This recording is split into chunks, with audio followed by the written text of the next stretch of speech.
기도하심으로 새벽 예배를 시작하도록 하겠습니다.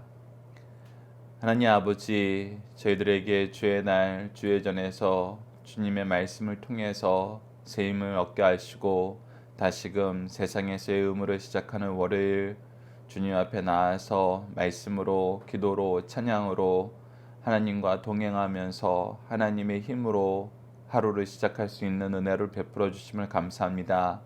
이 은혜를 감사하며 살 수 있도록 인도하여 주셨고, 예수 그리스도를 따르는 길이, 예수 그리스도의 뜻에 순종하는 길이 우리가 삶에서 세상을 이기는 길이고, 우리가 죄악을 이기는 길이고, 참된 평안과 은혜의 역사를 계승해 나가는 길임을 깨닫고 말씀으로 살게 하시고 기도로 살게 하시고 주님과 함께 동행하는 예배로 살 수 있도록 인도하여 주시옵소서. 함께 하시를 믿사오며 예수님 이름으로 기도드리옵나이다. 아멘.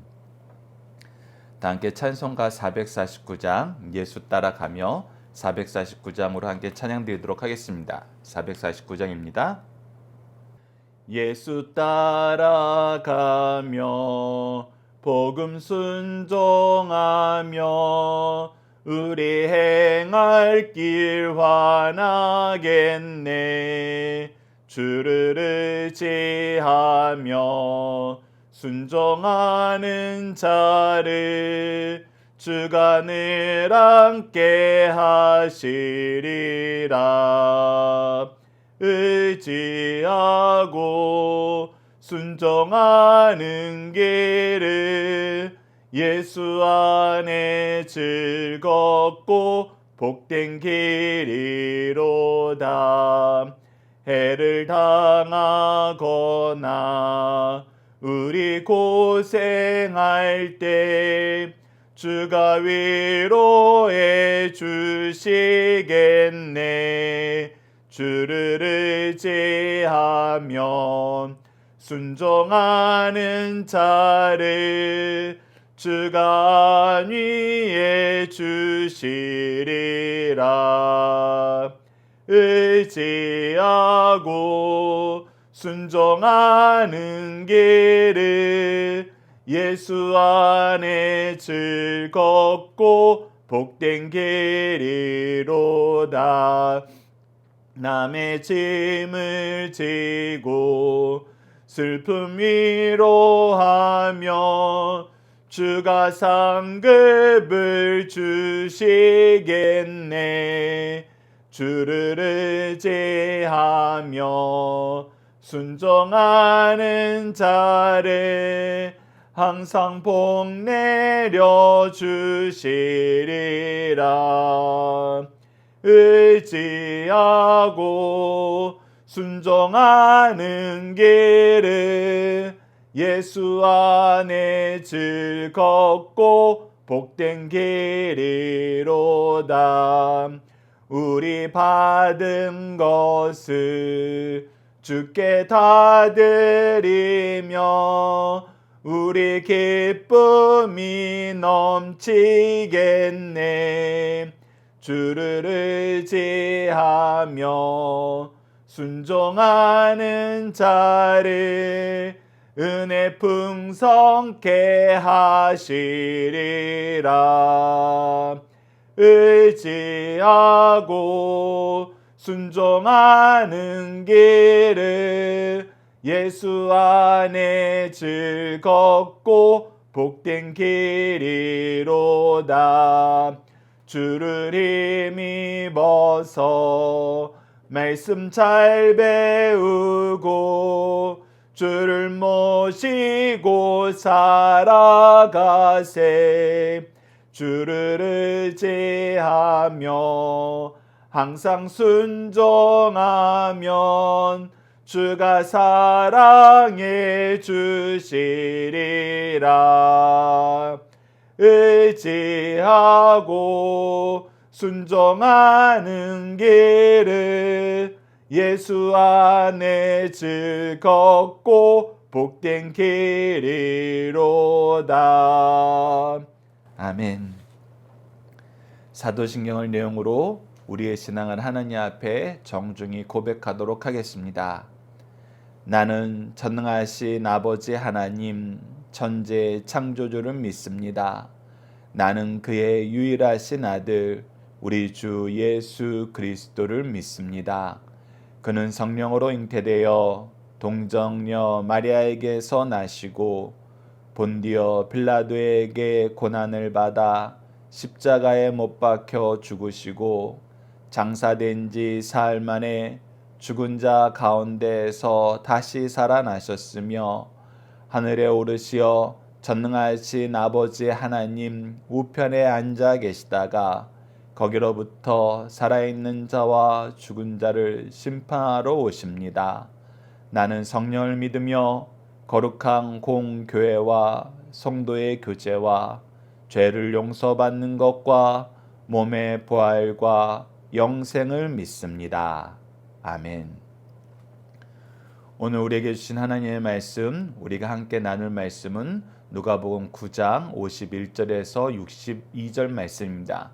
누가복음 9장 51절에서 62절 말씀 제가 봉독해 드리도록 하겠습니다. 예수께서 승천하실 기약이 차감해 예루살렘을 향하여 올라가기로 굳게 결심하시고 사자들을 앞서 보내심에 그들이 가서 예수를 위하여 준비하려고 사마리아인의 한 마을에 들어갔더니 예수께서 예루살렘을 향하여 가시기 때문에 그들이 받아들이지 아니하는지라. 제자 야고보와 요한이 이를 보고 이르되 주여 우리가 불을 명하여 하늘로부터 내려 저들을 멸하라 하기를 원하시나이까. 예수께서 돌아보시며 꾸짖으시고 함께 다른 마을로 가시니라. 길 가실 때 어떤 사람이 여짜오되 어디로 가시든지 나는 따르리이다. 예수께서 이르시되 여우도 굴이 있고 공중에 새도 집이 있으되 인자는 머리 둘 곳이 없도다 하시고 또 다른 사람에게 나를 따르라 하시니 그가 이르되 나로 먼저 가서 내 아버지를 장사하게 허락하옵소서. 이르시되 죽은 자들로 자기의 죽은 자들을 장사하게 하고 너는 가서 하나님의 나라를 전파하라 하시고 또 다른 사람이 이르되 주여 내가 주를 따르겠나이다마는 나로 먼저 내 가족을 작별하게 허락하소서. 주께서 이르시되 손에 쟁기를 잡고 뒤를 돌아보는 자는 하나님의 나라에 합당하지 아니하니라 하시니라. 아멘. 오늘 본문 말씀을 하나님 나라에 합당하지 않는 자라는 제목으로 함께 말씀을 나누도록 하겠습니다. 오늘 본문은 저희들이 크게 두 단락으로 나눠서 보고자 합니다. 첫 번째 단락은 51절에서 56절 말씀으로 예수님은 무엇을 위하여 예루살렘으로 가시나요? 라는 내용을 함께 묵상해 보도록 하겠습니다. 키워드는 십자가, 저주, 미움, 심판, 복음입니다. 51절 말씀을 봅시다. 예수께서 승천하실 기약이 차감해 라고 기록되어 있습니다. 예수님께서 이 땅에 오신 목적은 하나님께서 세우신 구원의 계획을 완성하기 위하신 것입니다.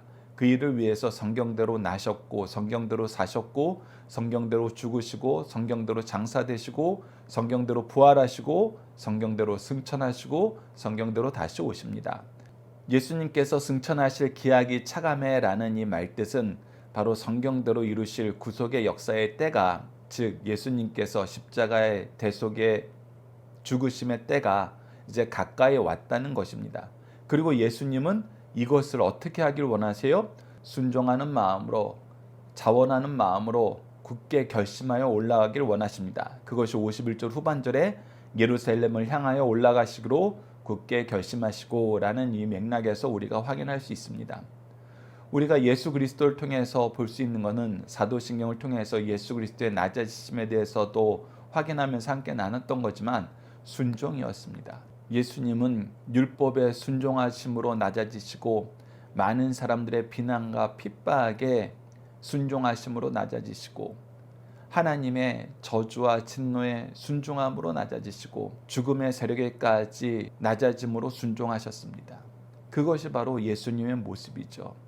그의 순종하심이 우리가 따라갈 길이고 우리가 주님을 통해서 배워야 될 삶의 자세라는 것입니다. 그 일을 위해서 사마리아 한 마을을 통과하여 예루살렘으로 가려고 합니다. 이를 위해서 제자들을 먼저 보내서 양해를 구합니다. 그런데 예루살렘으로 올라가는 것 때문에 사마리아 사람들이 예수님을 거부하는 일이 발견되는데 그것이 바로 53절 말씀입니다. 예수께서 예루살렘을 향하여 가시기 때문에 그들이 받아들이지 아니하는지라. 이것은 뭐예요? 그들이 종교적으로 가지고 있는 그 거침 때문에, 분쟁 때문에 예수님을 받아들이지 않는 것입니다. 그런데 왜 이 말씀을 우리가 주목하게 되느냐? 요한복음 4장을 보면은 예수님을 받아들였던 역사가 기록되어 있기 때문입니다. 잠시 함께 묵상할 말씀을 통해서 요한복음 4장 말씀 우리가 나누도록 하겠습니다.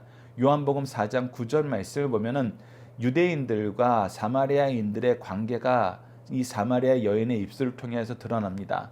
4장 9절을 보면 사마리아 여자가 이르되 당신은 유대인으로서 어찌하여 사마리아 여자인 나에게 물을 달라 하나이까? 아니 이는 유대인이 사마리아인과 상종하지 아니함이로라. 이렇게 상종하지 않았던 사람들이 어떻게 됩니까? 예수님과 말씀을 나눈 다음에 사마리아 여인의 태도가 바뀝니다. 요한복음 4장 19절로 20절을 보십시오. 여자가 이르되 주여 내가 보니 선지자로소이다.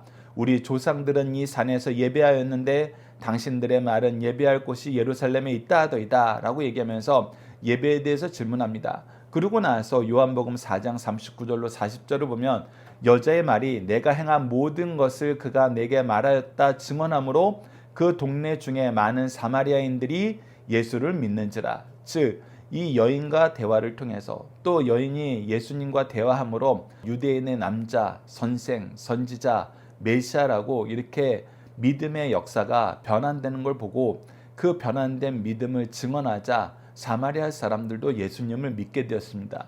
그러면서 어떻게 하길 원하셨냐면 사마리아인들이 예수께 와서 자들과 함께 유하시기를 청하니, 즉 예수님과 함께 거하면서 예수님과 말씀의 교제를 나누길 기뻐했어요.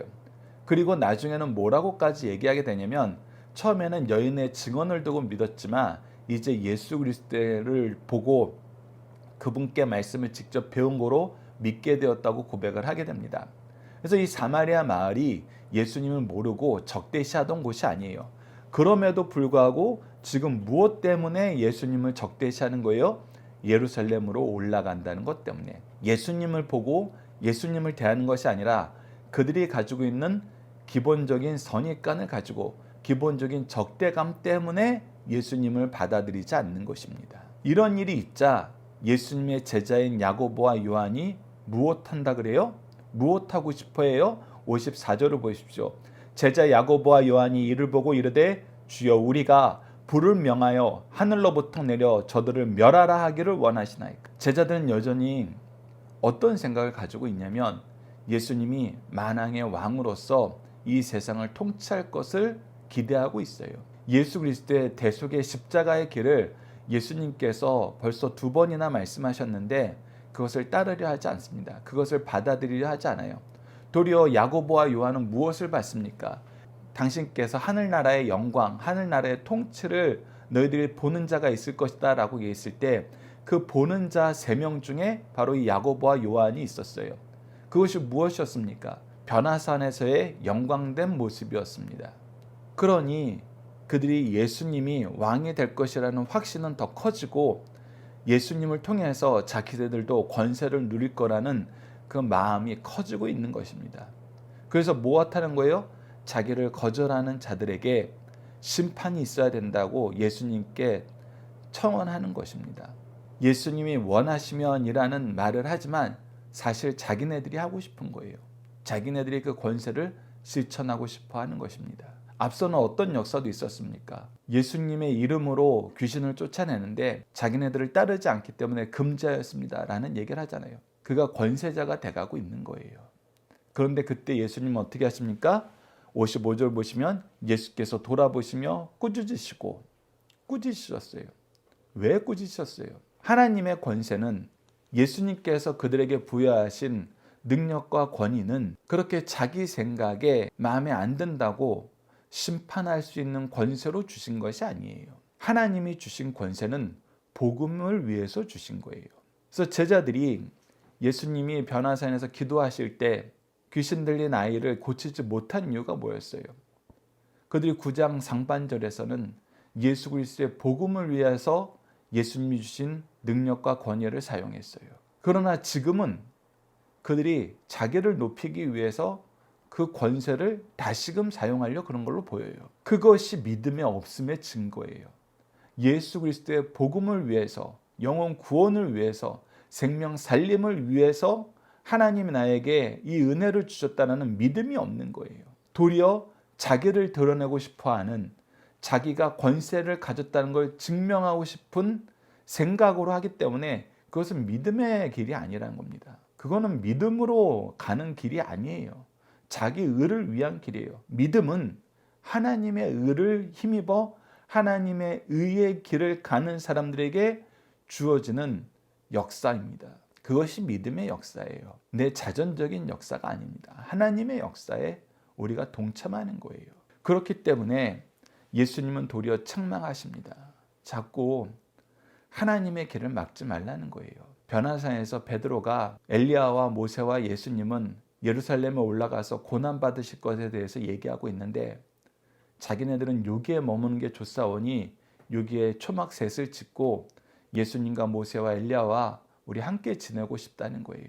근데 성경에서 얘기했다시피 그가 자기가 하는 말이 무슨 말인지 모른다고 얘기하는 것처럼 그 말의 의미가 두 가지였잖아요. 정말 몰라서 횡설수설하는 것이고 그 말이 의미하는 바가 무엇인지 몰라서 예수님을 위한다고 생각하지만 사실 무엇을 막는 거예요? 예수 그리스도께서 가시는 구원의 길, 복음의 길을 막는 거예요. 동일한 맥락이라는 것입니다. 야고보와 요한이 이 사마리아 마을을 심판해야 됩니다.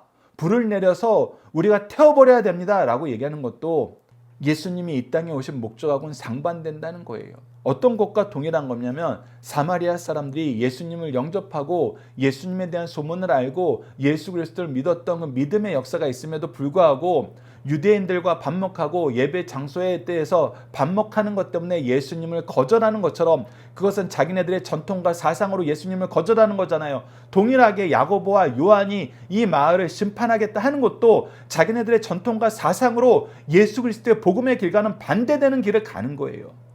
그렇기 때문에 예수님이 꾸짖으시는 것입니다. 그래서 함께 다른 마을을 통해서 올라가시는 거예요. 여러분 이 내용을 잘 기억하시기 바랍니다. 우리가 십자가의 길을 간다는 것은 복음의 길을 가는 거예요. 내가 이 길을 갈 때 내 말을 안 듣는다고, 내 마음에 안 든다고 저주하고 미워하고 심판을 선언하려고 한다면은 여러분 우리는 예수님과 다른 길을 가는 겁니다. 우리는 인내의 길, 온유의 길, 섬김의 길, 긍휼의 길, 자비의 길, 사랑의 길을 가야 돼요. 왜? 그것이 예수님이 가신 길이기 때문에. 우리가 이 말씀을 함께 묵상할 말씀을 통해서 좀 더 보도록 하겠습니다. 히브리서 12장 2절을 보십시오. 그는 그 앞에 있는 기쁨을 위하여 십자가를 참으사 부끄러움을 개의치 아니하시더니. 예수님이 가지신 기쁨은 무엇입니까? 하나님의 뜻을 이루는 기쁨이에요. 하나님께 영광 돌리는 삶을 사는 기쁨이에요. 하나님의 뜻은 무엇이고 하나님께 영광 돌리고 하나님이 가장 기뻐하시는 일은 무엇입니까? 우리가 요한복음을 통해서 확인했던 것처럼 한 생명이 예수 그리스도를 통해서 예수 그리스도를 믿음으로 영생을 얻게 되는 바로 그거예요. 하나님은 이것을 가장 기뻐하시고 이 일이 이루어질 때 영광 받았다고 얘기하세요. 그렇기 때문에 예수 그리스도께서 기뻐하는 것은 우리의 구원이었고 그 일을 위해서 십자가를 참으시고 부끄러움을 개의치 아니하셨다는 거예요. 이것을 자원하셔서 스스로 짊어지고 가시는 거고 오늘 본문 말씀에 이 길을 가겠다고 굳게 결심하셨다는 것입니다. 그래서 예수 그리스도의 길은 무엇입니까? 갈라디아서 3장 13절에 나오는 것처럼 그리스도께서 우리를 위하여 저주를 받은 바 되사 율법의 저주에서 우리를 속량하셨으니 기록된 바 나무에 달린 자마다 저주 아래 있는 자라 하였습니다. 하나님의 저주를 우리 대신 받으신 거예요. 앞서 사도신경을 통해서 예수 그리스도의 낮아지심에서 하나님의 진노와 저주의 순종함으로 낮아지셨어요. 그것을 받아들이셨어요. 그것이 바로 예수님의 사랑이라고 합니다. 예수 그리스도의 사역이라는 거예요. 우리도 그의 길을 따라가야 돼요. 그러나 사마리아 마을도 예수님의 제자들도 그것을 받아들이지 못했어요. 사마리아에 대한 내용은 요한복음 말씀 우리가 조금 전에 확인했기 때문에 제자들이 잘못 생각하는 그들이 자기 뜻대로 오용하고 남용한 하나님의 말씀이 무엇이면 바로 열왕기하 1장 9절에서 10절입니다. 이에 50부장과 그의 군사 50명이 엘리야에게 보내매 그가 엘리야에게로 올라가 본즉 산꼭대기에 앉아 있는지라 그가 엘리야에게 이르되 하나님의 사람이여 왕의 말씀이 내려오라 하셨나이다. 엘리야가 50분장에게 대답하여 이르되 내가 만일 하나님의 사람이며 불이 하늘에서 내려와 너와 너희 50명을 살릴지로다 하매 불이 곧 하늘에서 내려와 그와 그의 군사 50명을 살랐더라. 즉 하나님의 뜻에 거역하고 하나님의 뜻을 거역하는 왕의 앞잡이가 된 사람들에게, 그래서 엘리야에게 경외감을 표현하는 것처럼 얘기하지만 사실 죽이러 오는 자들에게 하나님의 심판이 내렸던 것처럼 우리도 저들을 심판해야 되지 않습니까? 라는 것이 바로 야고보와 요한의 생각이었다는 것입니다. 그러나 이것은 다릅니다. 특히 예수 그리스도의 길은 달라요. 우리가 구약의 역사와 신약의 역사를 구분할 때 중심에는 누가 계시냐면 예수 그리스도께서 계십니다. 제가 예수 그리스도께서 계시는 구약과 신약의 차이에 대해서 볼 때 이게 태도가 바뀌고 방향이 바뀌었다? 아니에요. 목적과 방향은 동일합니다. 그 목적과 방향은 무엇이냐면 죄를 이기는 거예요. 죄와 사망의 길에서 벗어나는 것입니다. 우리가 이것을 팬데믹 때 확연하게 경험했어요.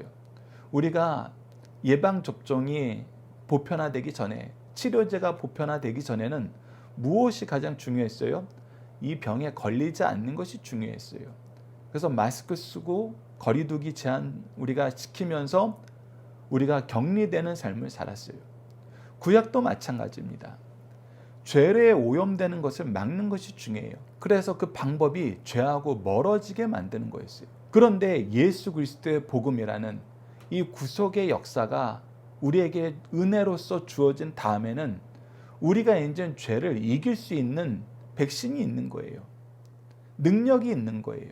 권위가 있는 것입니다. 그렇기 때문에 이제 우리가 복음을 들고 죄악 세상으로 나갈 수 있는 담대함을 얻은 거예요. 그리고 우리의 사명을 여전히 이제 수행하게 되는 것입니다. 구약에서는 되도록이면은 죄의 오염을 막고 그들이 어디로 오기를 원했어요? 예루살렘 성전으로 와서 그들이 스스로 구별된 삶을 사는 것에 동참하기를 원했어요.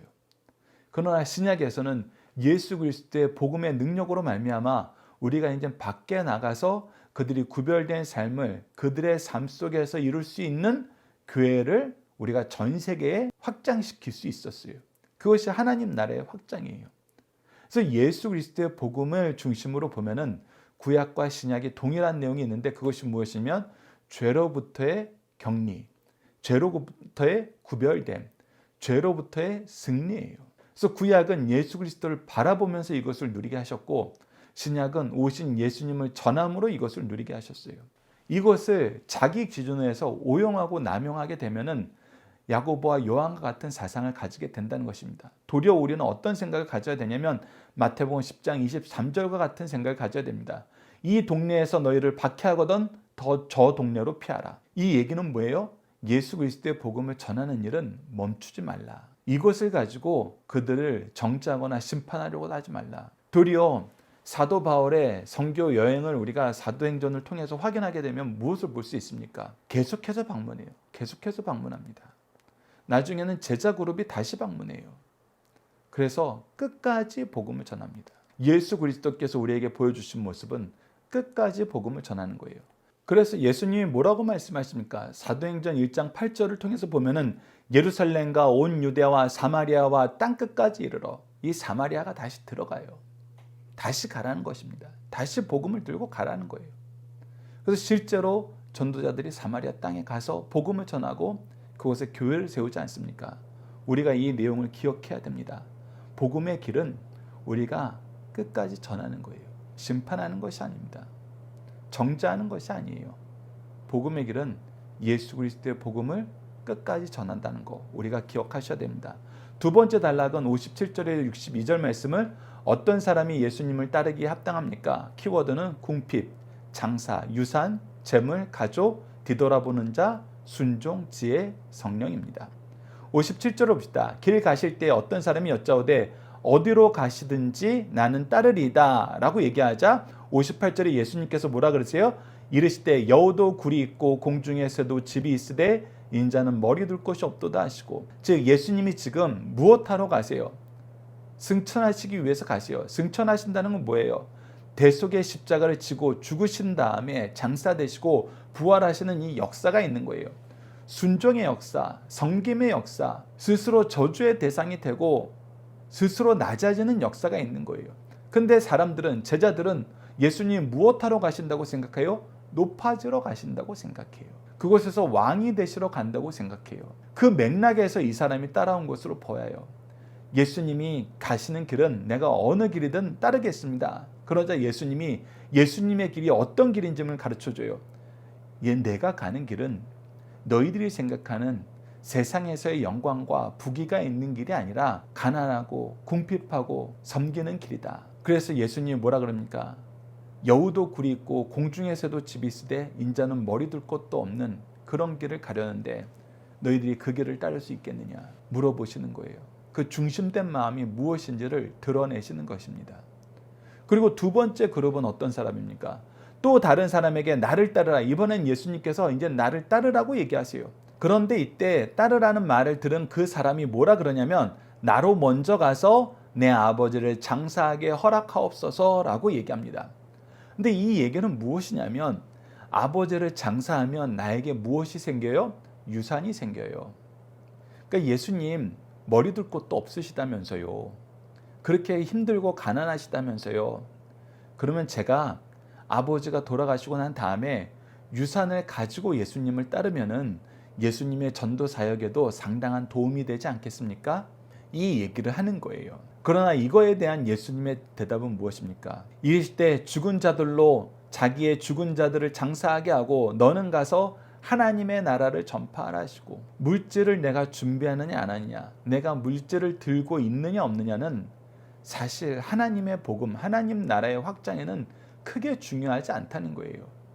많은 사람들이 이것 때문에 선교를 미루고 전도를 미루어요.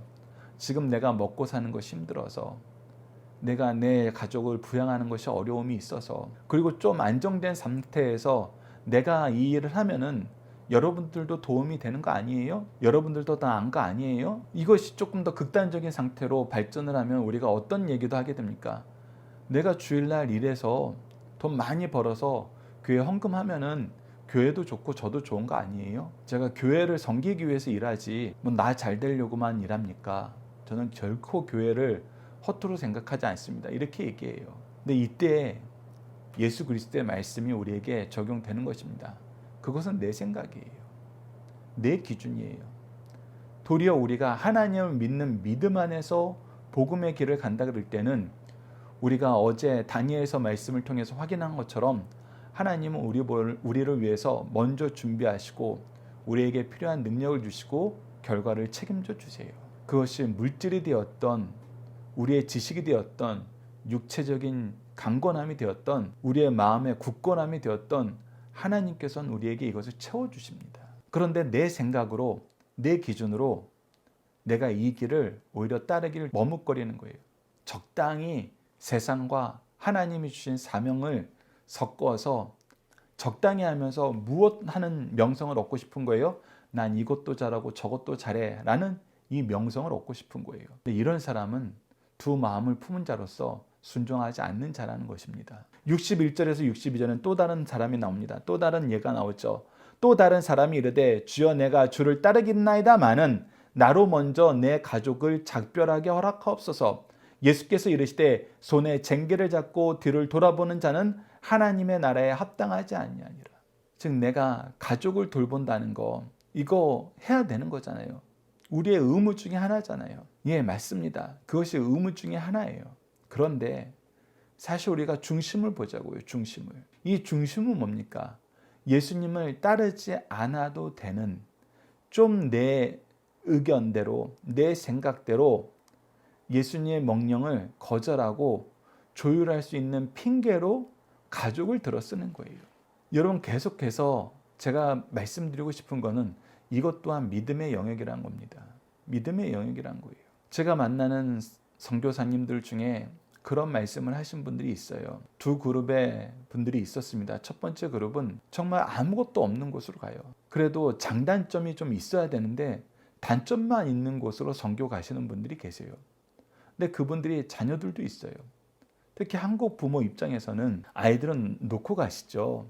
친척들한테 좀 부탁해서 한국에서 교육받게 하는 게 아이들한테 좋지 않겠습니까? 그들을 데리고 간다는 거 좀 아이들의 인생에는 좀 마이너스가 되지 않을까요?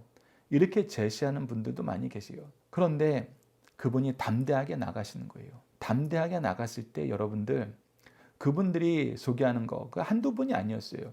동일하게 얘기하는데 그분들이 소개하는 게 아이들이 오히려 적응력이 빠르고 언어적인 습득이 더 빨리 돼가지고 그 아이들이 없었으면 선교 사역이 불가능했을 정도로 아이들의 도움이 정말 컸다라고 얘기하는 선교사님이 있는 것과 동시에 그런 선교사님들은 정말로 놀라운 것이 하나님이 그 아이들에게 복을 주시기 시작하시는데 정말 교육제도도 제대로 마련되지 않고 간신히 정말 기본 교육만 받으면서 그 선교지에서 살았는데 도리어 그들이 지혜로워졌어요. 하나님이 다니엘과 세 친구를 지혜롭게 하시고 그들에게 통찰력을 주시고 하나님을 아는 영성을 주신 것처럼 그 선교사님 자식들이 정말 지혜와 통찰력이 뛰어난 아이들이 되었어요. 그러면서 영성까지 풍부해져서 언제 어디서나 복음을 전할 수 있는 사람이 됐는데 그 아이들이 그 복음의 여정을 가지고 자기소개서를 쓰고 지원을 했더니 거의 대부분이 미국에 있는 명문대에 진학하게 되더라는 거예요. 그런데 또 다른 그룹은 이 염려를 하는 거예요. 이 염려를. 자식들에게 교육에 도움이 될 수 있는, 그래도 나는 하나님의 일을 하더라도 내 자식들은 이것 때문에 손해보지 않았으면 좋겠다. 그 마음을 가지고 끊임없이 그 부분을 탐구하고 연구합니다. 탐구하고 연구한다는 데서는 나쁘지 않아요. 하지만 마음의 중심이 자녀들에게 더 많이 있는 것입니다. 그래서 그분들이 선택하는 곳이 참 아슬아슬해요. 아슬아슬합니다. 이도 저도 안 되는 거예요. 이것도 저것도 챙긴다 그러는데 이것도 저것도 안 되는 지역이나 그런 사역을 하시는 것이 많았습니다. 그랬을 때 안타깝게도 정말 이것도 저것도 안 되는 경우가 많았어요. 그래서 우리가 믿음의 영역으로 이것을 둡시다. 하나님께서 책임져 주신다. 하나님께서 인도해 주신다. 이 믿음의 영역으로 우리가 이것을 받아들이지 않으면은 예수님께서 지적하시는 대로 뒤돌아보는 사람이 됩니다. 쟁기를 잡고 일해야 될 때 이 일을 머뭇거리고 일을 하지 않아도 되고 이 일을 조금 등한시할 수 있는 핑계로 내 가족들을 둘 때가 생긴다는 거예요. 근데 그것이 가족이 아니고 다른 것이 되었든 쟁기를 들고 뒤돌아보는 것은 하나님 나라에 합당하지 않습니다. 하나님 나라의 일꾼으로 부르심을 받기에는 부족한 점이 있다는 것입니다. 그래서 예수님께서 우리에게 교육시켜 주십니다. 너희들의 믿음의 길을 간다는 것은 자기 영광을 위해서 가는 거 아니다. 그것이 57절에서 58절. 너희들이 더 지혜로운 방법으로 이것을 제시한다고 해서 그것이 항상 옳은 거 아니다. 오히려 하나님의 뜻을 따르는 것이 옳다. 세상 거 욕심 두지 말고 버릴 줄 알아야 된다. 세 번째는 뒤돌아보지 마라. 순종이다. 충성이다. 이것을 우리에게 가르쳐 줍니다. 이 내용을 우리가 함께 묵상할 말씀을 통해서 좀 더 보도록 하겠습니다. 누가복음 9장 23절에서 24절입니다. 또 무리에게 이르시되 아무든지 나를 따라오거든 자기를 부인하고 날마다 제 십자가를 지고 나를 따를 것이니라. 우리가 이 말씀을 묵상할 때 우리가 져야 되는 십자가는 뭐였어요? 우리의 죄짐을 짓는 것이 아니에요. 우리의 고생의 짐을 지는 것이 아닙니다. 우리를 위한 고생의 짐을 지는 것이 아니에요. 우리의 죄의 짐은 예수께서 지셨어요. 그래서 예수께서 우리의 죄짐을 대신 지신 것처럼 우리가 져야 되는 십자가는 무엇이냐면 우리에게 맡긴 영혼들을 향한 이 십자가예요. 그들을 구원하기 위한 십자가예요. 예수님처럼 제사장적인 마음을 가지고 우리가 그들의 죄의 문제를 내가 해결해야 될 문제이다. 예수님께서 너희들의 죄의 문제 내가 해결하겠다고 십자가를 지신 것처럼 우리는 예수 그리스도의 복음으로 저들의 죄의 문제 해결하는 것이 우리의 사명이다라는 것이 바로 우리의 십자가라는 것입니다. 그래서 우리는 예수 그리스도를 위해서 목숨을 버리는 삶을 살게 되는 거예요. 왜? 예수 그리스도께서 우리의 죄를 위해서 십자가를 지신 것처럼 우리는 우리에게 맡긴 영혼들을 위한 십자가를 지기 때문에 하나님께서 맡기신 그 영혼들, 생명 살리는 일에 우리의 목숨을 버리는 삶, 우리의 목숨도 아까워하지 않는 삶, 그 삶을 사는 것이 예수 그리스도의 길입니다. 누가복음 5장 27절 28절을 보시죠. 그 후에 예수께서 나가사 레이라 하는 세리가 세간에 앉아 있는 것을 보시고 나를 따르라 하시니 그는 어떻게 했어요? 그가 모든 것을 버리고 일어나, 즉시라는 뜻입니다. 따르니라. 즉시 따르는 거예요. 순종이 제사보다 낫다. 나의 생각이 예수님의 부르심보다 지혜로울 수 없고 옳을 수 없다. 여러분 이 말씀 꼭 기억해 주시기 바랍니다. 마태복음 19장 21절에서 22절도 보십시오. 예수께서 이르시되 내가 온전하고다 할진대 가서 내 소유를 팔아 가난한 자들에게 주라. 그리하면 하늘에서 보화가 내게 있으리라. 그리고 와서 나를 따르라. 하나님이 주신 물질이 하나님의 그리스도의 복음을 위해서 쓰고 하나님 나라를 위해서 쓰고 너는 나를 따르라. 그런데 어떻게 됐어요? 그 청년이 재물이 많음으로 이 말씀을 듣고 근심함을 가니라. 자기는 적당히 균형을 유지하길 원했어요. 그런데 예수님은 완전한 순종을 얘기하자 재물이 그의 마음을 막는 것입니다. 우리는 무엇이 우리의 마음을 막을까요? 오늘 본문에서는 동일하게 재물이 우리의 마음을 막고 가족이 핑계가 돼서 우리의 마음을 막고 때로는 관계라든지 건강이라든지 여러 가지 이유로 우리가 근심하게 되는 경우가 있습니다. 그러나 그것은 옳지 않다. 예배소 5장 15절에서 21절을 보십시오. 그런즉 너희가 어떻게 행할지를 자세히 주의하여 지혜 없는 자같이 하지 말고 오직 지혜 있는 자같이 하여 세월을 아끼라. 때가 악하니라. 그러므로 어리석은 자가 되지 말고 오직 주의 뜻이 무엇인가 이해하라. 자, 지혜와 주의 뜻과 반대되는 게 뭐예요? 지혜 없는 자와 어리석은 거예요. 즉 우리가 하나님의 뜻 이것을 아는 것이 지혜예요.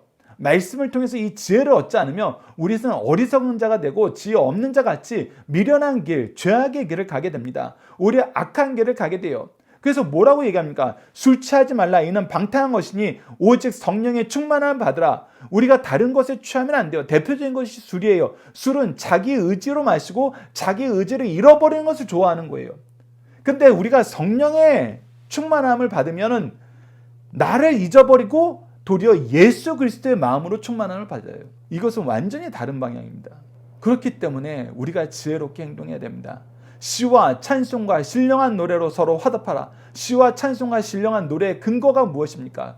이것이 시작되는 곳이 어디예요? 하나님의 말씀이에요. 시편을 통한 찬양의 말씀, 지혜의 말씀들이 우리에게 마음속에 근간이 되고 중심이 되어서 하나님을 향하여 나아가는 길에 참된 기쁨을 우리가 선포하게 되는 것입니다. 너희의 마음으로 주께 노래하며 찬송하며 범사에 우리 주 예수 그리스도의 이름으로 항상 아버지 하나님께 감사하라. 그리스도를 경외함으로 피차 복종하라. 하나님께 감사, 서로에 대한 섬김. 이것이 예수 그리스도의 복음 안에서 우리에게 주어진 삶의 길입니다. 근데 이 길이 아니라 내가 만든 새로운 길을 걸으면 우리에게는 무엇만 생긴다? 죄만 생긴다. 그렇기 때문에 우리는 지혜롭게 살아야 됩니다. 말씀이 기준이 되어서 말씀을 따르는 삶이 되어야 돼요. 그렇기 때문에 여러분들 말씀과 기도를 강조하고 우리가 매일매일 이 승리하는 삶으로 함께 묵상하는 것입니다. 중심 사상을 하나씩 보도록 하겠습니다. 우리 주님은 십자가의 죽음을 앞두고 비장한 각오로 출발하려 하십니다. 그 길은 상상하기 어려운 길이에요. 그러나 히브리 기자가 그는 그 앞에 있는 기쁨을 위하여 십자가를 참으사 부끄러움을 개의치 아니하시더니라고 말한 바와 같이 그 길은 고난의 길이지만 주님은 즐거움으로 가셨어요. 즉 주께서 나를 구원하실 그 즐거움 때문에 고난을 달게 받으셨다는 것입니다. 우리도 이 마음으로 우리에게 맡겨진 영혼들을 위해서 기쁨으로 그 십자가를 지는 것입니다. 두 번째, 악한 자들의 악행을 핑계로 보복하지 말고 끝까지 사랑하는 거예요. 정의라는 이유로, 주의 뜻이라는 이름 아래 하나님께 불순종한 행동을 하였다는 이유로 함부로 남을 정죄하고 보복하는 것은 주님이 원하시거나 명령하신 행위가 아니에요. 주의 이름으로 하지만 주의 뜻이 아니에요. 이것이 여러분 지혜가 없는 자의 길이에요. 어리석은 길입니다. 그리스도인이 신앙 때문에 박해를 받는 일은 있을 수 있으나 신앙 때문에 남을 박해하는 일은 있을 수 없습니다. 주의하십시오. 그렇다고 징계가 필요 없다는 것은 아닙니다. 징계와 보복은 다르다는 거예요. 징계는 회복을 목적으로 해요. 보복은 멸망을 목적으로 합니다. 이거는 달라요. 한쪽은 사랑이고 한쪽은 미움입니다. 한쪽은 회복이고 한쪽은 죽임이에요. 우리는 영혼 구원을 위해서 보내심을 받았다는 거 우리가 기억해야 됩니다.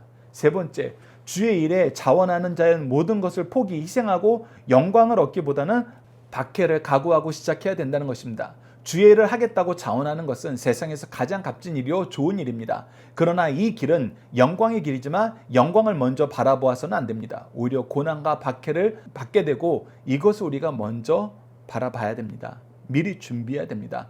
또 주님을 따르는 사람에게 어느 때에는 부친의 장사보다 더 급한 일이 있습니다. 그것은 죽어가는 영혼을 살리는 일입니다. 하나님 백성, 일꾼은 군인과 같이 주변 환경을 얽매이지 말고 오직 전진해야 하며 정지나 후퇴는 해서는 안 되는 거라는 것을 우리에게 가르쳐 주시는 말씀입니다. 자녀들과 함께하는 기도 훈련을 통해서 함께 기도하는 시간 갖도록 하겠습니다. 창세전의 사랑으로 우리를 택하시고 거룩함으로 인도하시는 하나님, 우리를 흠이 없게 하시려고 예수 그리스도를 통해 저주와 진노와 부끄러움의 십자가를 감당하게 하심을 감사합니다. 그 사랑 앞에서 아무리 많은 감사와 경배를 드려도 부족한데 때로는 나의 욕심을 채우기 위해서, 때로는 내가 가진 것을 내려놓지 못해서 거절하고 핑계대고 이용하려 함을 용서해 주소서.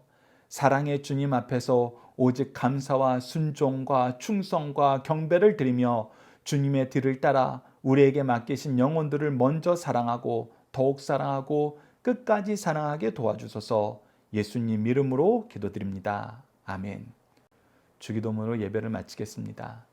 하늘에 계신 우리 아버지, 아버지의 이름을 거룩하게 하시며 아버지의 나라가 오게 하시며 아버지의 뜻이 하늘에서와 같이 땅에서도 이루어지게 하소서. 오늘 우리에게 일용할 양식을 주시고 우리가 우리에게 잘못한 사람을 용서하여 준 것 같이 우리 죄를 용서하여 주시고 우리를 시험에 빠지지 않게 하시고 악에서 구하소서. 나라와 권능과 영광이 영원히 아버지의 것입니다. 아멘. 각자 기도하는 시간 갖도록 하겠습니다.